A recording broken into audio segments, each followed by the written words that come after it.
Hello dear students,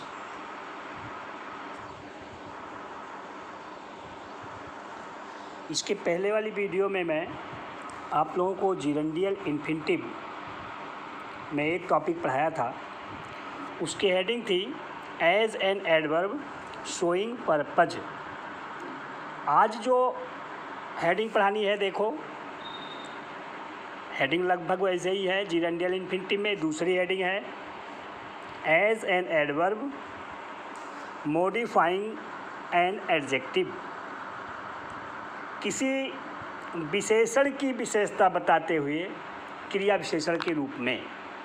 इसकी हिंदी हो गई किसी विशेषण की विशेषता बताते हुए किसी विशेषण की विशेषता बताते हुए क्रिया विशेषण के रूप में। तो यह हेडिंग है, इसको हमने कल पोस्ट किया था।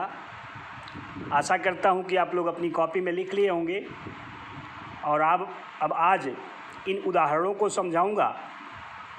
आप उन्हें अपनी कॉपी में तैयार करके रखिएगा। देखिए, हमने लिखा है, जब हिंदी वाक्य में कोई ना लगी हुई क्रिया किसी विशेषण की कोई विशेषता बताए, किसी विशेषण की कोई विशेषता बताए, तो उस ना लगी हुई क्रिया को हम जिरेंडियल इन्फिनिटिव का as an adverb modifying an adjective नाम देते हैं। ठीक, ऐसे वाक्यों में वही एक ही ने लगी हुई क्रिया होती है और इसके तुरंत बाद में और कोई विशेषण लिखा गया होता है। इसकी पहचान है कि वाक्य जो हिंदी में लिखा गया होगा, ऐसे वाक्य में केवल एक ही क्रिया रहती है। ठीक, वो ने लगी हुई क्रिया होगी, उसके तुरंत बाद में और कोई न कोई विशेषण। इसे देखने में अच्छा, खाने में स्वादिष्ट, बैठने में आरामदायक, इस तरह से कोई बात कही गई होगी। ऐसे वाक्यों का अनुवाद करते समय पहले हम उस ने लगी हुई क्रिया को वाक्य से बाहर निकालते हैं तथा शेष भाग का नियमानुसार अनुवाद करके टू लगाकर ने लगी हुई क्रिया की पहली अवस्था लिख देते हैं। देखो बेटा, इसमें नियम नहीं बताया जाता है। ट्रांसलेशन के ज़्यादातर नियम आपको पढ़ाए जा चुके हैं। अब जो बचा है वो ऐसा है कि पीछे का सहारा लेकर के आपको आगे बढ़ना पड़ेगा। आप लोगों को जानकारी है कि पढ़ाई जो होती है वो एक चेन है। शुरुआत में छोटी छोटी बातें बताई जाती हैं, फिर आगे बढ़ा दिया जाता है लोगों को। ट्रांसलेशन में सबसे पहले आपको इज, एम, आर, वाज, वर का प्रयोग पढ़ाया जाता है, फिर टेंस पढ़ाया जाता है, मॉडल पढ़ाया जाता है, फिर चैप्टर्स पढ़ाए जाते हैं। अब आप लोग नॉन फाइनाइट में पहुँचे हैं। इसके बाद एक चैप्टर आपको ट्रांसलेशन में और पढ़ाना होगा, कॉजेटिव वर्ब। बाकी हमने सब पढ़ा दिया है। कॉजेटिव वर्ब शायद अमित पढ़ाए हैं, देखेंगे, अगर आपकी आवश्यकता होगी तो मैं भी पढ़ा दूंगा। तो अब आप आगे बढ़ चुके हैं। ये ट्रांसलेशन का कोई नियम यहाँ नहीं पढ़ाया जाता, बस केवल एक विशेष शब्द को पढ़ाया जाता है कि ने लगी हुई क्रिया यहाँ है। उस ने लगी हुई क्रिया का उपयोग आप कैसे करेंगे, सिंपल इन्फिनिटिव से ही आप पढ़ते हुए आ रहे हैं। तो जैसे देखो, लिखा गया, यह कुर्सी बैठने में आरामदायक है। देखो, एक ही क्रिया है, बैठना, ने लगी हुई क्रिया, उसके तुरंत बाद में पाया जा रहा है और फिर ये शब्द जो दिया गया इसके तुरंत बाद, ये आरामदायक एक विशेषण है। ठीक, इसी विशेषण को ये ने लगी हुई क्रिया मॉडिफाई कर रही है। जैसे आरामदायक है तो किस चीज़ में आरामदायक है? पता चलेगा बैठने में आरामदायक है। विशेषण की ही तो विशेषता बता रही है। जैसे दौड़ने में निपुण, तो निपुण है तो किस में निपुण है? दौड़ने में। ये ना लगी हुई क्रिया इस विशेषण को मॉडिफाई कर रही है। ऐसे ही सभी वाक्यों में है। जैसे तुम बात करने में बिल्कुल फिसड्डी हो। फिसड्डी हो तो किस चीज़ में फिसड्डी हो? बात करने में। ये ने लगी हुई क्रिया ये किसको मॉडिफाई कर रही है? फिसड्डी को। किस चीज़ में फिसड्डी है? बात करने में। सभी दुकानदार देखने में ईमानदार थे। ईमानदार थे तो किस चीज़ में ईमानदार थे? देखने में ईमानदार थे। इसी प्रकार जिसे कहा जाए कि यह संदूक उठाने में भारी है। भारी है तो किस चीज़ में भारी है? पता चलेगा उठाने में भारी है। ठीक है। इसी तरह जितने भी उदाहरण हमने लिखा है सब में आप पाएंगे कि ने लगी हुई क्रिया जो है वो किसी विशेषण को मॉडिफाई करेगी। मॉडिफाई करने का मतलब व्याख्यान करना, वर्णन करना, कोई विशिष्ट बात बताना। इनका अनुवाद कैसे किया जाता है अभी अभी मैं यहाँ देखो लिखा हूँ, आपको बताया भी कि पहले इस ने लगी हुई क्रिया को वाक्य से आप बाहर निकाल दीजिए और बचे हुए भाग का अनुवाद करिए। यह कुर्सी आरामदायक है। इसका अनुवाद आप करिए। यह कुर्सी आरामदायक है। इसका ट्रांसलेशन इंटरमीडिएट में कौन नहीं कर पाएगा बताओ? हमारी समझ से तो everybody should translate this sentence. It's very easy. यह कुर्सी आरामदायक है, इसका मतलब हो गया this chair is comfortable. Comfortable means आरामदायक। This chair is comfortable. बस अब इस विशेषण को ही मॉडिफाई कर रही है ना लगी क्रिया। इसी के बगल में टू लगा करके लिख दिया, टू सिट, बस सही हो गया। This chair is comfortable to sit. यह कुर्सी बैठने में आरामदायक है। अगला वाक्य है उसका घोड़ा दौड़ने में निपुण था। उसका घोड़ा दौड़ने में निपुण था। निपुण था तो किस चीज़ में निपुण था? दौड़ने में। ये ना लगी हुई क्रिया ये इसे निपुण शब्द को मॉडिफाई कर रही है। ट्रांसलेशन का नियम जैसे पहला वाक्य आप लिखे वैसे हर वाक्य, प्रत्येक वाक्य आपको ऐसे लिखना है। पहले इस ना लगी हुई क्रिया को वाक्य से बाहर निकाल देते हैं और बचे हुए भाग का अनुवाद करते हैं। उसका घोड़ा निपुण था, लिखा गया है उसका घोड़ा निपुण था। तो आप लिख देंगे his horse was expert. His horse was expert. और किस चीज़ में एक्सपर्ट था? दौड़ने में, to run. His horse was expert to run. उसका घोड़ा दौड़ने में निपुण था। तुम बात करने में बिल्कुल फिसड्डी हो। तुम बात करने में बिल्कुल फिसड्डी हो। इसका अनुवाद करना है तो ये बात करना ये इतना निकाल दीजिए, बचेगा तुम बिल्कुल फिसड्डी हो। क्या बचेगा? तुम बिल्कुल फिसड्डी हो। तुम बिल्कुल फिसड्डी हो, इसका ट्रांसलेशन हमने लिखा है you are quite straggler. You are quite straggler. तुम बिल्कुल फिसड्डी हो। अब किस चीज़ में? बात करने में, to talk. You are quite straggler to talk. अगला वाक्य देखो, सभी दुकानदार देखने में ईमानदार थे। सभी दुकानदार देखने में ईमानदार थे। ईमानदार थे तो किस चीज़ में ईमानदार थे? पता चलेगा देखने में ईमानदार थे। ये ना लगी हुई क्रिया ये ईमानदार शब्द जो विशेषण है इसको मॉडिफाई कर रही है। ठीक, सिस्टम वही, ने लगी हुई क्रिया को वाक्य से बाहर निकालो, बचे हुए भाग का अनुवाद करो। तो बचा हुआ भाग क्या है कि सभी दुकानदार ईमानदार थे। इसका ट्रांसलेशन कौन नहीं कर पाएगा? ऑल द शॉपकीपर्स लिखा जाएगा, हम कीपर लिखें या एक शॉपकीपर्स बना दीजिएगा।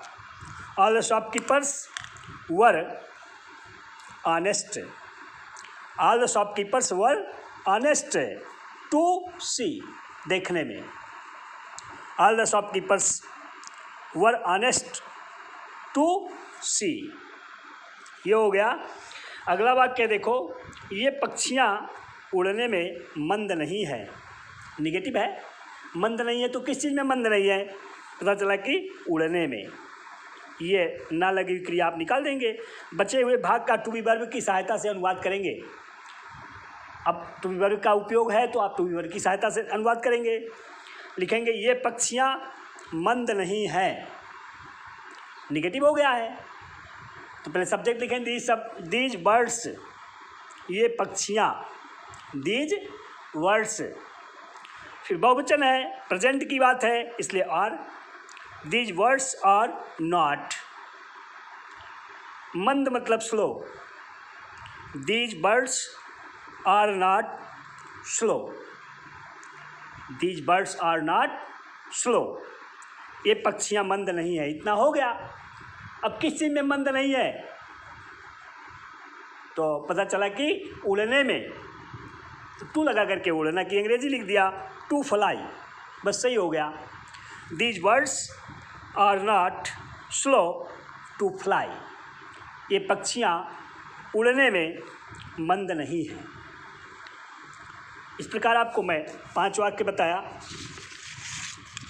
अब ये 3 वाक्य और है, ये थोड़ा सा मैं बड़ा बना दिया हूँ। लिखा हूँ सभी फल देखने में चिकने किंतु छूने में खुरदुरे थे। लिखा गया है कि सभी फल देखने में चिकने किंतु छूने में खुरदुरे थे। अब यहाँ 2 क्रियाएं लगाई गई, लेकिन है तो एक ही तरह की क्रिया ना हो। देखो ये विशेषण है चिकना, उसके पहले में और ने लगी हुई क्रिया, मतलब ने लगी हुई क्रिया के बाद में और विशेषण। किंतु के बाद उसमें एक फ्रेज और जोड़ दिया गया, छूने में खुरदुरे। तो विशेषण, ये ने लगी हुई क्रिया, उसके बाद में और विशेषण। बात वही है, बट लगा करके इसको भी लिख देना पड़ेगा। बस लिखेंगे आप कि सभी फल थे, सभी फल थे। All the fruits were, all the fruits were smooth, चिकने की अंग्रेजी। All the fruits were smooth, और किस चीज़ में चिकने थे? देखने में, to see. All the fruits were smooth to see, सभी फल देखने में चिकने थे।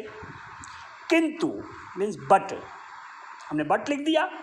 छूने में खुरदुरे, तो खुरदुरे की अंग्रेजी रफ, ठीक। बट रफ टू टच, किस चीज़ में खुरदुरे थे? छूने में, छूना की अंग्रेजी टच, टू टच हमने लिख दिया।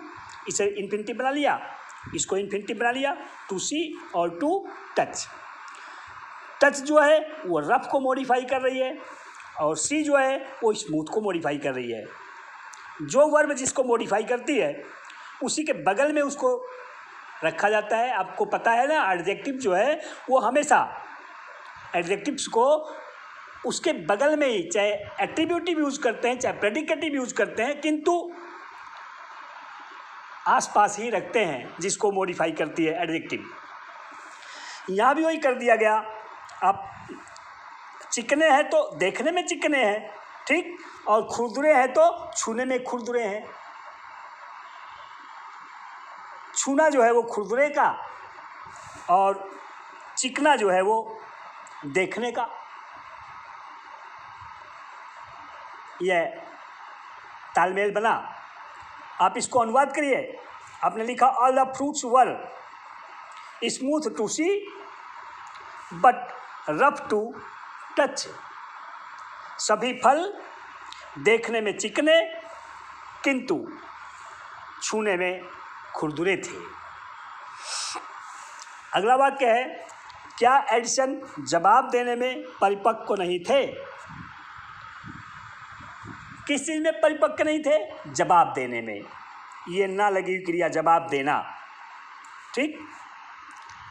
इसे आप वाक्य से बाहर निकालिए। बचेगा क्या? क्या एडिसन परिपक्व नहीं थे? यस और no type question in negative बन रहा है, तो अब उचित स्थान पर आप नॉट भी लगा लीजिए। लिखेंगे क्या? Was Edison not matured? Matured मतलब परिपक्व। Was Edison not matured? क्या एडिसन परिपक्व नहीं थे? टू रिप्लाई, जवाब देने में। Was Edison not matured to reply. अब देखो यहाँ जवाब देना जो है वो परिपक्व को मॉडिफाई कर रहा है, तो हमने मैच्योर्ड के बगल में इसको टू लगा करके इसके पहले उसका लिख दिया, रिप्लाई जवाब देना। इस तरह से इन्फिनिटिव बन गया, हो गया was Edison not matured to reply? क्या एडिसन उत्तर देने में परिपक्व नहीं थे? अगला वाक्य है, क्या ये खिड़कियाँ खोलने में आसान और बंद करने में कठिन नहीं है? ये भी उसी तरह का है, yes or no type question in negative बन रहा है। तो आप yes or no type question in negative लिखेंगे, लेकिन आप देख लीजिए ना कौन सा एडजेक्टिव जो है, किस एडजेक्टिव को कौन सी ना लगी हुई क्रिया मॉडिफाई कर रही है, इस चीज़ को देख लें तो पता चलेगा। आसान किस में? आसान खोलने में। ये खोलना शब्द जो है वो आसान को मॉडिफाई कर रहा है, और बंद करने में कठिन, तो बंद करना ना लगी क्रिया जो है वो किसको मॉडिफाई कर रहा है? कठिन शब्द को, ठीक। आप इसको लिखें कि क्या ये खिड़कियाँ आसान नहीं है?